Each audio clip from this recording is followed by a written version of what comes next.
शरद पवार कित्येक वर्षांनंतर विधान भवनात बैठकीसाठी जातात।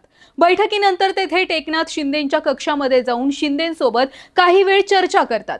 दुसरीकडे राज्याचे माजी मुख्यमंत्री पृथ्वीराज चव्हाण हे शरद पवारांच्या राष्ट्रवादीमध्ये नाराजी असल्याचं सांगतात आणि काही दिवसांपूर्वी जयंत पाटील भाजपच्या विनोद तावडेंसोबत मीटिंग करतात। मंडळी, हे सगळे कनेक्शन्स एकमेकांना जोडले तर हेच पक्का समजतं की पवारांच्या राष्ट्रवादीत नक्कीच काहीतरी सुरू आहे आणि भविष्यात पवारांची राष्ट्रवादी ही सत्ताधाऱ्यांसोबत सुद्धा दिसू शकते। खरं तर यावेळी राजकीय तज्ञ अगदी ठोसपणे सांगतायत की शरद पवारांची राष्ट्रवादी ही भाजप सोबत जाईल, पण याच चर्चेमध्ये आणखी एक चर्चा आहे, ती म्हणजे भाजप सोबत जाण्यासाठी शरद पवारांच्या राष्ट्रवादीमध्ये मतभेद सुरू आहेत। सगळ्यात महत्त्वाचं म्हणजे शरद पवारांच्या राष्ट्रवादीतल्या दोन्ही रोहितची मतं ही वेगळी आहेत। या सगळ्यात नेमकी शरद पवारांची भूमिका काय असणार आहे, दोन्ही रोहित नेमकं कोणत्या मतावर ठाम आहेत आणि सुप्रिया सुळे तसेच उरलेले खासदार यांची भूमिका काय आहे, सोबतच पवारांच्या पक्षफुटीच्या चर्चांवर ठाकरेंचं काय म्हणणं आहे, याची सविस्तर माहिती आजच्या व्हिडिओमध्ये पाहणार आहोत। नमस्कार। बघा, सुरुवातीला शरद पवारांच्या पक्षामध्ये सध्या काय सुरू आहे हे थोडक्यात पाहू। शरद पवारांचा राष्ट्रवादी काँग्रेस पक्ष हा इंडिया आघाडी सोबत आहे, म्हणजेच भाजपच्या विरोधात आहे आणि राहुल गांधींच्या सोबत आहे।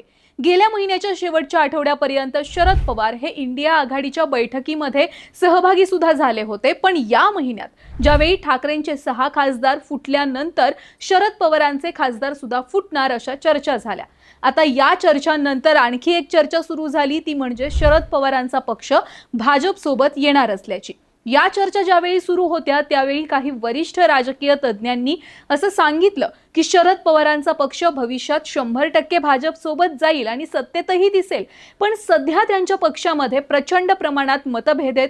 रोहित पवार यांचं एकट्याचं म्हणणं पक्षामध्ये वेगळं येताना दिसतंय। बघा, रोहित पवार नेहमीच सत्ताधाऱ्यांच्या विशेषतः भाजपच्या विरोधात बोलताना दिसतात। त्यांनी अनेकदा त्यांच्याच पक्षातील जुन्या सहकाऱ्यांना म्हणजेच अजितदादांच्या पक्षातल्या नेत्यांवर सुद्धा टीका करायला त्यांनी कमी केलेली नाहीये।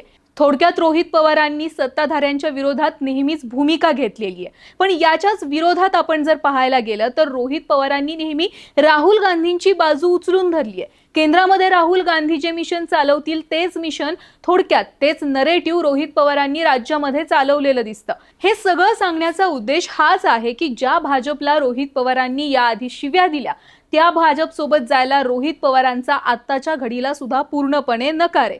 रोहित पवार राहुल गांधींच्या इंडिया आघाडी सोबत राहण्यासाठी आजही आग्रही आहेत। याच्याच अगदी विरोधात शरद पवारांच्या पक्षातील दुसऱ्या रोहितचं म्हणणं आहे, म्हणजे रोहित पाटील हे भाजप सोबत जाण्यासाठी इच्छुक आहेत। याआधीचे काही महिने जर आपण डोळ्यासमोर आणले तर लक्षात येईल की नेहमी विरोधकांवर सडकून टीका करणारे आराराबांचे लेख रोहित पाटील हे येत्या महिन्यांमध्ये मात्र सत्ताधाऱ्यांच्या विरोधात चकार शब्द सुद्धा बोलताना दिसलेले नाहीयेत। ज्यावेळी रोहित पवारांनी शेतकऱ्यांसाठी आंदोलन केलं त्यावेळी सुद्धा रोहित पाटील मात्र फ्रंटला नव्हते आणि आताही अशी चर्चा आहे की रोहित पाटील यांनी देवेंद्र फडणवीसांची भेट घेतली आहे आणि स्वतः रोहित पाटील एनडीए सोबत जाण्यासाठी इच्छुक आहेत। थोडक्यात शरद पवारांच्या दोन्ही रोहितचं सध्या पक्षामध्ये एकमत नाहीये। सोबतच शरद पवारांचे काही खासदार सुद्धा एनडीए सोबत जाण्यासाठी इच्छुक आहेत। बरं, या फक्त आधी चर्चा होत्या, पण आता स्वतः काँग्रेस नेते पृथ्वीराज चव्हाणांनी याबाबत विधान केलंय। पृथ्वीराज चव्हाण असं म्हणाले की शरद पवारांच्या राष्ट्रवादी पक्षात सध्या काही खासदार नाराज आहेत, पक्षातही नाराजीचा सूर आहे आणि भाजप त्यावरच टपून बसलाय। चर्चा आहेत की काही खासदारांना एनडीए सोबत जायचंय। चव्हाणांच्या याच विधानामुळे हे कन्फर्म झालंय की शरद पवारांच्या पक्षात एनडीए सोबत जाण्यावरून दुमत झालंय। आता बघा, या सगळ्यात अनेकांच्या मनात प्रश्न आहे की सुप्रिया सुळे काय निर्णय घेतील। तर राजकीय तज्ञांचं असं म्हणणं आहे की सुप्रिया सुळे, रोहित पवार हे शेवटपर्यंत एनडीए सोबत न जाण्याच्या भूमिकेवरच ठाम राहतील।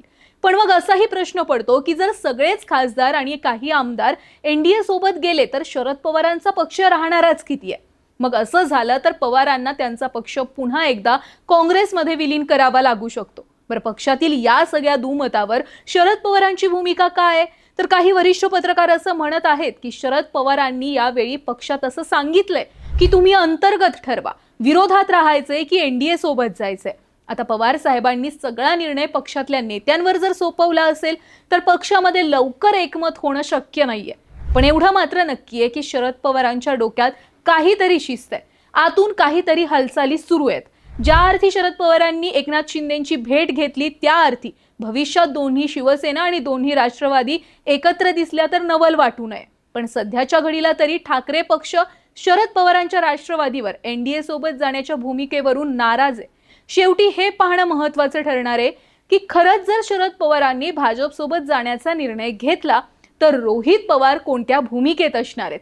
सगळ्यात महत्त्वाचं म्हणजे आजच आलेल्या बातमीनुसार रोहित पवार आणि राम शिंदे या दोघांमध्ये सुद्धा कर्जत जामखेडमध्ये संगनमत झालंय आणि तिथल्या नगर परिषदेवर संगनमतानं माणूस बसवलेला गेलाय. त्यामुळे रोहित पवारांची नेमकी शेवटपर्यंत भूमिका काय असणार आहे हे महत्त्वाचं आहे.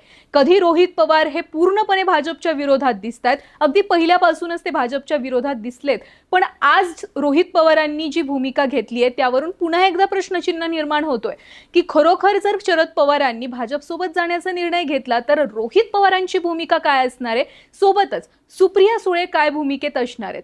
तुम्हाला काय वाटतंय, जर शरद पवार पक्ष हा एनडीए सोबत गेला म्हणजे भाजप सोबत गेला तर रोहित पवारांनी कुठल्या भूमिकेत राहिलं पाहिजे, भाजप सोबत गेलं पाहिजे की भाजपच्या विरोधातच थांबलं पाहिजे? तुमची प्रतिक्रिया कमेंटमध्ये नक्की सांगा आणि ऑनलाईन नेता या आमच्या YouTube चॅनलला फॉलो आणि सबस्क्राईब नक्की करा.